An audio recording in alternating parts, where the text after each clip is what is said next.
so much of the seeking and the searching that people do, self-development, is in order to have life be less messy. Yeah, good luck with that. Yeah. It's not a good enough plan. Yeah, so when we were discussing what we were going to talk about, one of the things that you mentioned was, you know, this idea that people have in the principles when they bump into the principles, that if I get this, I'll be happy all the time, and also if I get this, my life will start to tidy up and not be so messy. Perhaps life will stop coming at me because I'll just find happiness and be blissed out. And the thing is, I know that that's exactly what I used to think, that if I really understood that, I would never be in a bad mood. I would never get angry. I would never get frustrated. Everything would work out the way I thought it should work out, and I'd be blissed out for the rest of my life. I don't know where I got that idea, because that is not anything even close to what the principles are. It's about realizing you're creating your experience and realizing your feelings are guiding you away from misusing the gift of creating your experience and back to being in a clear, calm state of mind where what you need for the moment is available to you all the time. And sometimes what's available to you is to say no. Sometimes what's available to you is to run. It isn't always, oh, butterflies and moonbeams and, you know, enough money in the bank and all. It's not that. It's about being calm and clear and living in the present so that what you need is available to you all the time. Because you're made that way. That's all taken care of. You don't have to make yourself that way. So the truth of the matter is that you're much more likely to be happy and full of joy then, but you're also much more likely to respond to messes rather than react negatively.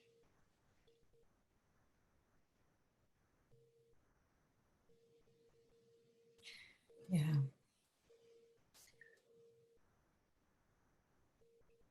It's just that simple, but it's not simplistic. It's deeply and profoundly, simply and logically true.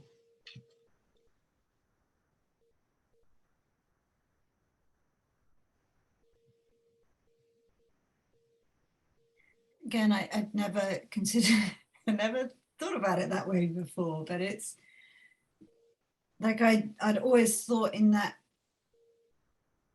when we kind of clear the deck, when thought clears the decks and we're in a clear mind, that in that space is left a feeling of love and connection and joy and peace and clarity, and actually it's even more amazing than that, which is because that is what creates the misunderstanding, that when my mind clears, I'll always feel love, or when my mind clears, I'll feel bliss. It's even more awesome than that, in that whatever is required for this moment now is right there, already there. That, so it might be a clear no, right? It might be a running away, it might be a walking away, it might be leaving a marriage, it might be it might be hugging a child, but it's not always hugging a child. No. As in, like, I need to find that space so I can find bliss. It's like, no, whatever's not good enough. Yeah. Not good enough. It's like, I remember years ago, I think this was in Chicago, I don't know, it doesn't matter. there was a woman at the zoo with her little child, her little toddler, and a tiger had gotten out and was just wandering around, and they were trying to find it. And she and her little toddler were walking along, look, and a few yards away, there's the tiger. This is the way she explained it. She looked at the tiger, she looked at her son, she saw the bathrooms, she took him to the bathroom, closed the door, and started getting nervous. That's when she started getting nervous, right? Starting to imagine things. And they found the tiger and coaxed him into coming back to live in his place. And afterwards, she started thinking about all the things that could have happened, and she nearly fainted from fear. Now, she was safe by that time. Okay. So when I heard that, I thought, and I've heard many, many, many times people doing absolutely heroic things that they had never done before, so it didn't come from memory, just amazing things. And when they were safe, they started imagining what could happen, and then they got afraid. Yeah. That is an amazing app that we are built so that in the middle of real danger, we can be absolutely clear and see sometimes the next right step, sometimes the only step. It doesn't mean that sometimes we're not going to get away fast enough, that we might get killed. That's true of all of us. Yeah. But we are made so that we can up the chances we're going to make it through that stuff. That's already taken care of. And my job is just to try and help people see what's right under their nose. And what's right under their nose is them.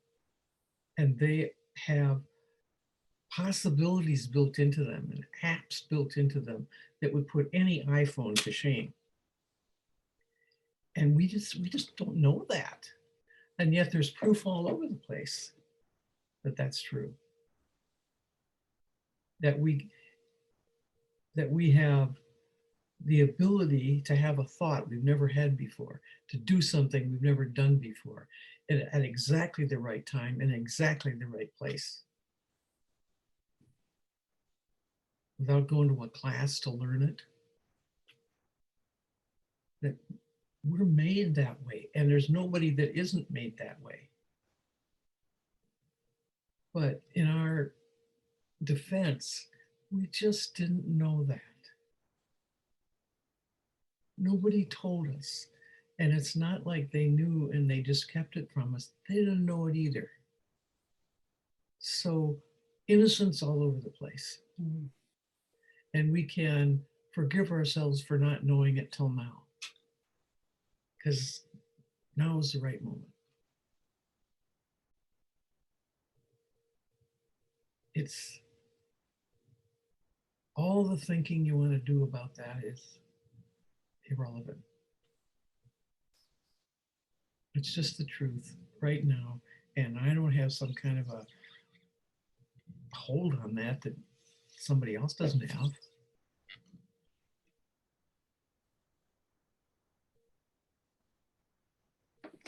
The combination of those two factors, that,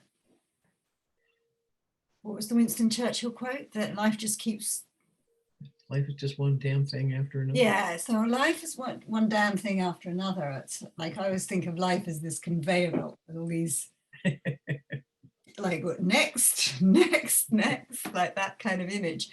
But I think the what ifing that you do when you have anxiety is looking up the belt at the conveyor belt. Well, what if that happens? And what if that happens? And what if that happens? And what if that happens? And it's beautiful when you see that those questions are made of thought and don't need to be taken seriously. But it's even better to see what you just said, is that even if it happens in that moment, there's like you're equipped, whatever it is. Yeah. Whatever it is. And we think, I can't cope with this, I can't cope with that. But there's something in it. There is a capacity to respond in the moment, always, and always has been. That's why it's possible for us to realize it, because We can trust see, it's always been true.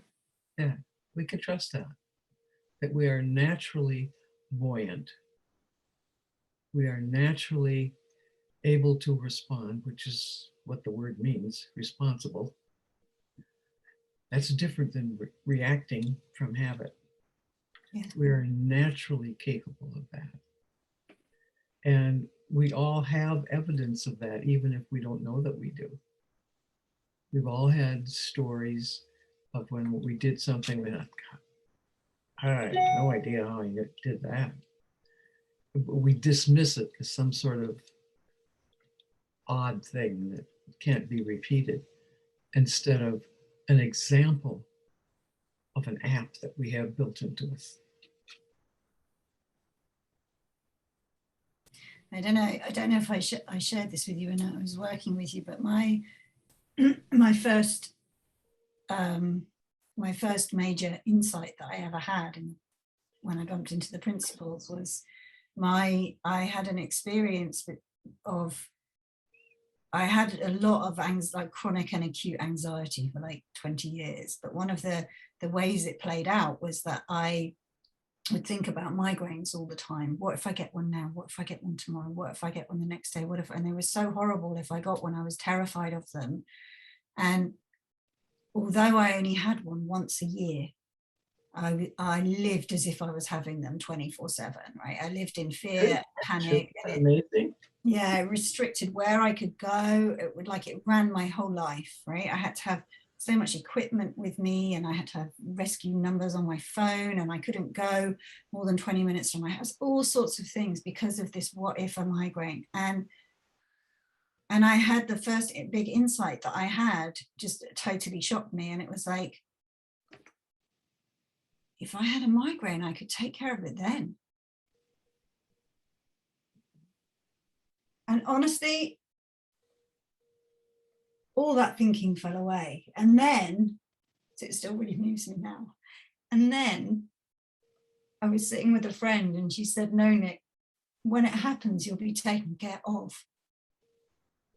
I didn't even need to come up with the answer at the moment. Something would come through me. And I would have a knowing of what to do. And it was true, and it always had been. And the weight that fell off my shoulders, like all that thinking fell away. And that was the first time I knew that I could respond in the moment. I can't believe I didn't know that for 20 years, even though when you see it, it's so obvious. You know how innocent it is? It's so innocent. Yeah.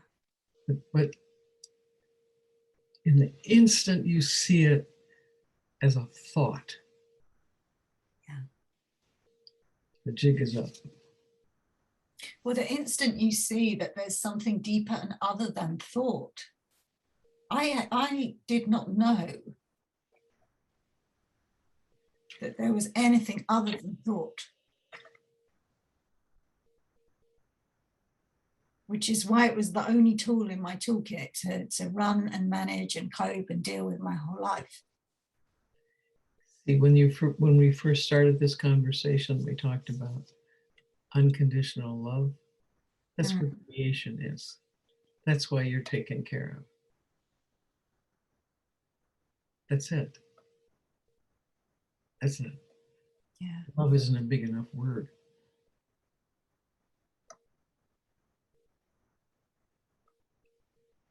Yeah.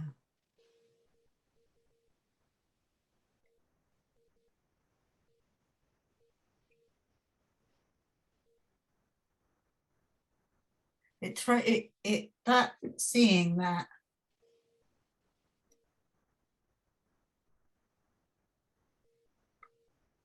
we have this misunderstanding about if I understand the principles, I'll be happy and blissed out all the time. Versus, no, I'm free now to have migraines and have a clear knowing of what to do in the moment, even with migraine, a clarity of how to get home, how to get my tablets, how to get my kids home, whatever is needed in that, how to ask for help, all in the moment, totally there for you on a plate. That's not blissed out. It's incredibly resourceful. It's not blissed out, but if it's like, oh, like one of the points of understanding the principles is to find bliss and love and blah, blah, blah, then fine. But the gift that you've just unwrapped is better than that, because it throws us back into life. If we're able to, if whatever is alive in us is awakening up every moment, allowing us to live our lives, we can fully throw ourselves back into the world of form and totally enjoy it, and totally mess it up, and totally be scared, and totally do terrifying things, and have migraines and have illnesses and have crazy kids and have all of it, because in every moment we'll be resourced perfectly. Who wants to sit on a sofa and in bliss and be happy with flowers in their hair? To me, the point of life is for it to be lived, engaged with, played with, like a child when they're playing in a playgroup. Even if you can't get off a sofa. Yeah. Even if.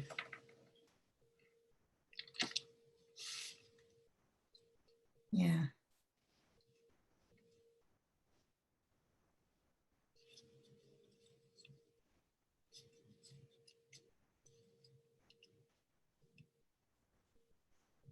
Yeah.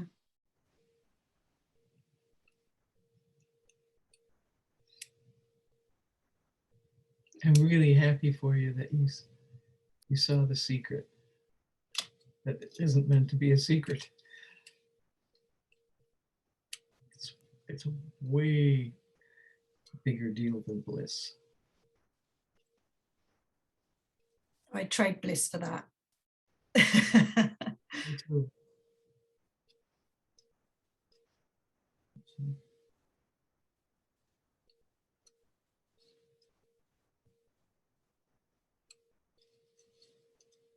Yeah. Thank you, Mavis. No, thank you. You're showing people how to go beyond your own thinking to see what's possible. You can talk about that till hell freezes over, but doing it is powerful.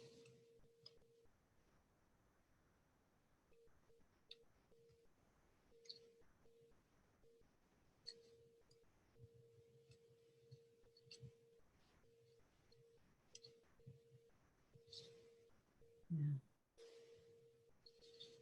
In the world of psychology, which is way too small a world, but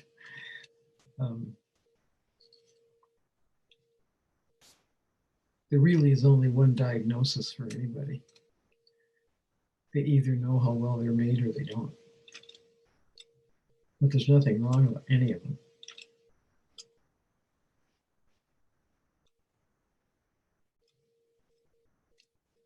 There isn't a pill for that. It doesn't have to be a pill for that. It's just even if you're just a little bit open to seeing something that you may never have seen before, that's it. That's all you have to do. So, okay, I'll listen to you, but I probably won't believe it. That's enough. That's enough.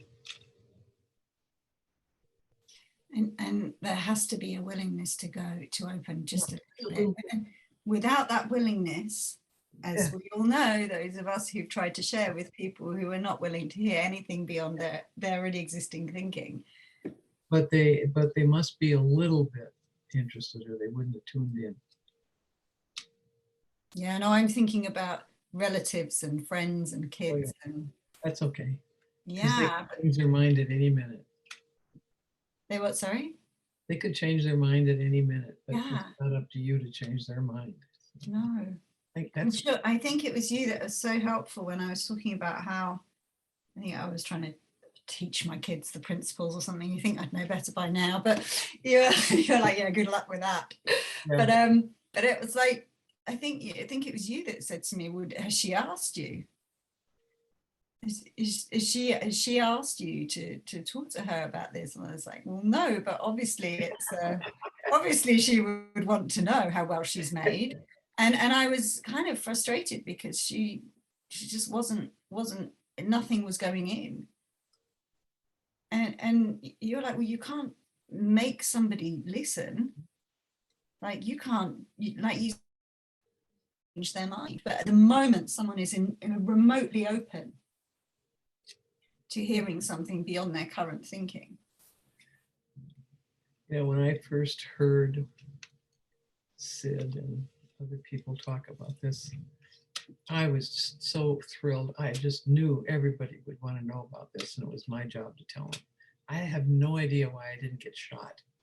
It's like, Well, you were 3P, oh, 3D pest. We've all done it. oh. But it, you know, trying to teach somebody something without their permission is like not ringing the doorbell and just barging into their house. Most of us wouldn't do that. Yeah. Well, it took me a while to get that. Yeah. And I survived. But my apologies to anybody that I ever did that. I know, I think we all should have a veto of like, I apologize to anyone I met in the first 3 years after I bumped into the principal. And I apologize in advance if I ever do it again. Yeah. Yeah.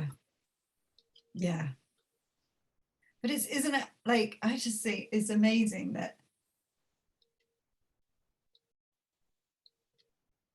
it's so simple when you put it like people either know how well they're made or they're not, or they don't. Yeah. And why anyone would not want to know how well they're made. Doesn't matter. They may at any moment. Yeah. Because we don't have to analyze why they wouldn't, because they could change their mind at any minute. Yeah. We just, I don't know. I say this, but I just love them the way they are. And I don't mean personal affection. I mean, just see them as your equal. And remember when you didn't know. And remember when you didn't want anybody to tell you something. Yeah. Yeah. I think about my husband who always tells me all these great ways to get fit and get healthy and how to go running. And I know he knows I know he's kind of right. And I know he knows he's right, but I am not interested. It's like that. It's like, right. He has so much good information. It would be really good for me, but there is no doorway open which that is getting in. Like I might smile just to placate him, but it makes no difference to my, it doesn't do anything for me. And it's the same with that when we're trying to share the principles with someone who doesn't want to hear the principles. It's I don't think I've met anybody that had a bad habit that I haven't had. And that's helpful to me to remember, oh, I know what that feels like. I remember that. It's because I didn't know then what I know now. But you can't have a better past. And you can't fix your past. But you can understand that it's a story of the best you knew at the time. Yeah. And so is everybody else's story. So no point in going back there and trying to figure anything out. Yeah. Because all there actually is now. Right now.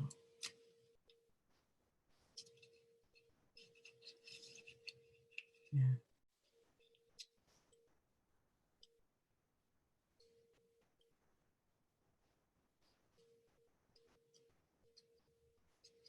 it's the going into the future rather than harking back to the past, which is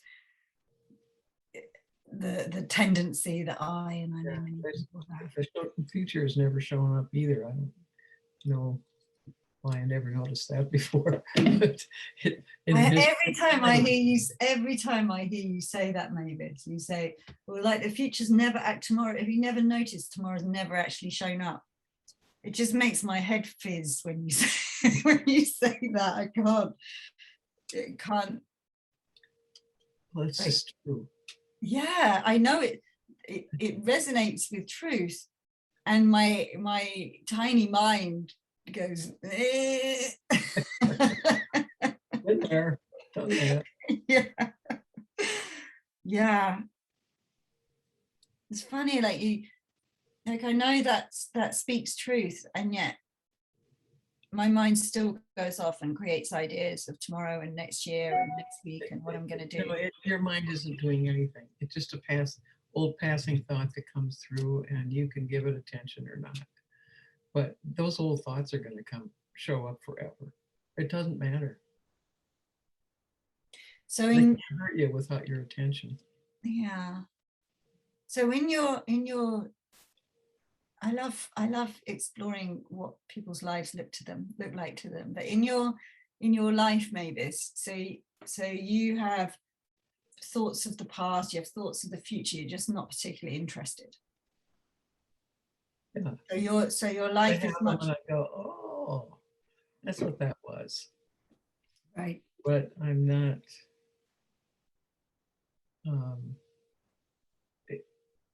It's like there are stories that come to me that might help somebody, and that's handy.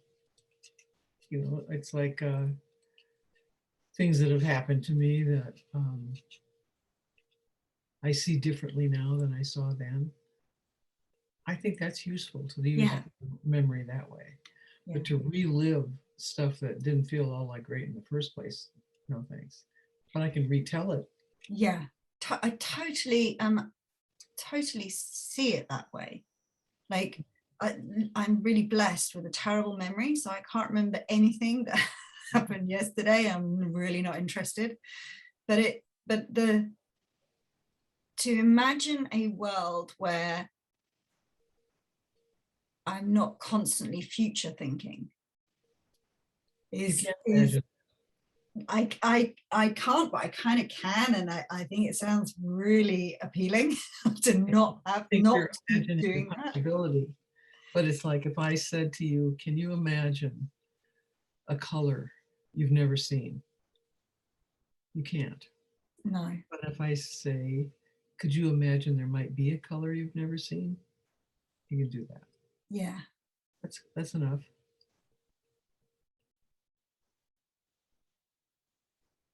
Yeah. That blows my mind that that's even a possibility. Yeah, but that's the beginning of seeing something deeper. Yeah. You can imagine it's a possibility. That's all you need to do. Yeah.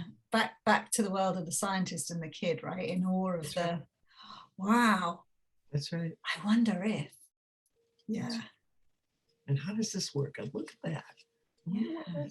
Do you really see that? You've seen a color that I've never seen before? That's cool.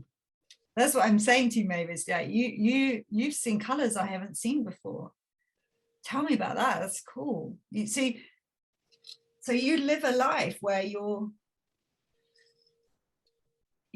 kind of here now.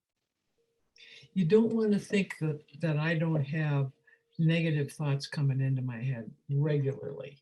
Yeah. I do. But you know what I think about that? So what? They can't hurt me without my permission. Yeah. They just pop up. I hear a piece of music, something pops up. I see this and something pops up. That's no problem. Having a thought come into your head, why wouldn't you want to have thoughts come into your head? But thinking they run your life. Yeah. No.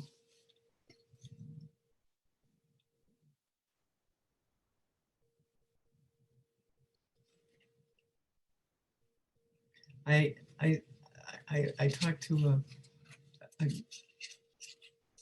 friend. He's kind of more than a friend. He's, if I could adopt him, I would. But he already has a perfectly good mother. But he's taking a test that's really important to him shortly, and doing a certain amount of, kind of tension about that, although he's doing quite well. But I sent him something that occurred to me after I talked to him yesterday. I said, this is my latest description of irony, that the less I try to remember something, the better my memory works. Isn't that, I mean, that's just true. When I'm up in my head trying to chase something or try to, if I just quit that and go on to something else, bam. Yeah. And everybody has had that happen. Yeah. We just didn't see the physics behind it that's built into us. It's like, okay, you can feel the pressure of trying to remember. Shh, make room. Yeah. Oh, tell me that before. Yeah, because just going back to what you said before, it's like sometimes in those moments of clarity, a story comes to mind of the past, or a tiger, a knowing of what to do to run away from a tiger, and knowing how to handle a migraine, an answer to a test. Totally appropriate to the moment. Like, why wouldn't that be the thing that came forward in that moment? Yeah. Yeah. I wasn't looking for that. It just came. It's just ironic. Okay. Yeah. Well, I want to congratulate you on your courage for allowing your guests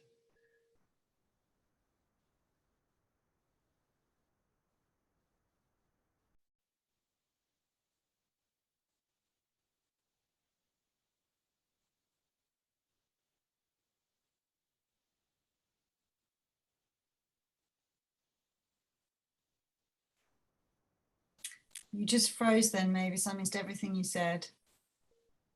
Pardon? You just froze and I missed everything you said.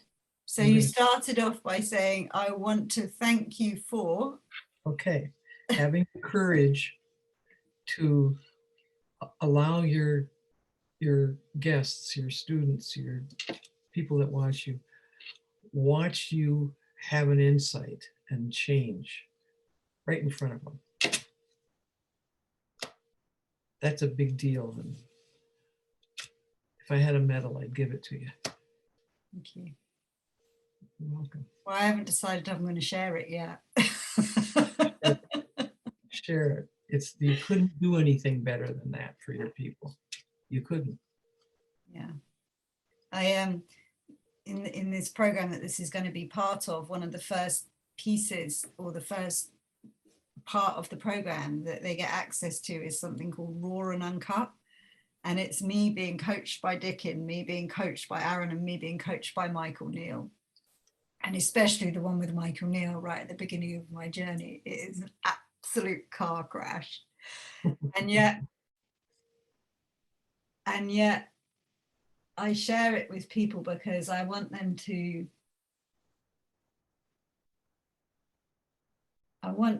see, well, I want them to see the before and after, because many of them resonate with the before, and like, change is possible. Like, if this can work, listen to this basket case that I am, and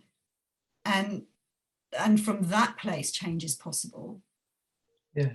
And also just, yeah, to I think the more we're willing to share ourselves, the more the messy, snotty, crying bits and all, like, it allows other people to kind of have the permission to be human as well, I think. I feel like today, as I'm talking to you, I feel like I'm right back in the raw and uncut. Right back where? Like in the raw and uncut bit of the modules in the journey, like right at the starting place. And but That's like a good feel. I know, but isn't that cool? Yes, all the time. So cool that you go back to like, I know nothing, there's everything to learn. Yeah.